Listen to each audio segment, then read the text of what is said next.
Merci madame. Nous arrivons à madame Fanélie Carré-Comte. Oui, merci Madame la Présidente. Moi, je crois que cet article 9 sur l'expérimentation des salles de consommation à moindre risque est une question qui mérite d'être traitée hors des caricatures et des outrances, mais de manière rationnelle et argumentée. Et je voudrais revenir, à mon sens, sur un certain nombre d'éléments qui justifient les nombreux intérêts que vont comporter ces salles et cette expérimentation.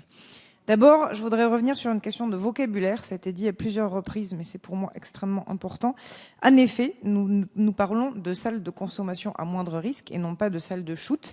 D'abord parce que c'est en lien avec l'objectif de ces salles. Nous sommes dans un objectif de réduction des risques.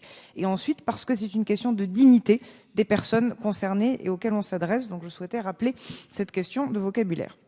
Ensuite, contrairement à un certain nombre de contre-vérités qui ont été dites sur les bancs de l'opposition depuis tout à l'heure, je voudrais rappeler donc un certain nombre d'intérêts de ces salles. D'abord, on l'a dit, elles s'adressent à des personnes en situation de marginalisation dans la réalité aujourd'hui et qu'elles ne sont pas prises en charge par les dispositifs et les structures d'accompagnement qui existent. Alors, on peut faire comme si ces personnes n'existaient pas. Nous faisons le choix de les regarder et de les accompagner.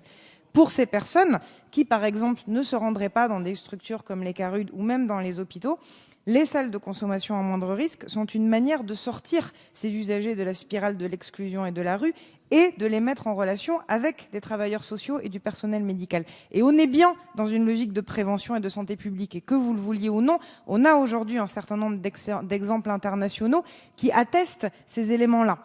En Espagne, le nombre de morts par overdose est passé de 1833 en 1991 à 733 en 2008. À Vancouver, l'ouverture de la salle a été suivie de 33% des admissions en cure de désintoxication. Donc, on est bien dans une logique de santé publique et de prévention. Et je finirai en disant simplement que ces salles ont aussi une fonction d'amélioration de la tranquillité publique. Pourquoi? Simplement parce qu'on le sait, à proximité de ces salles, on constate une réduction du nombre de seringues usagées dans l'espace public et donc une réduction du nombre d'accidents. Et dire l'inverse, c'est mentir et instrumentaliser les riverains.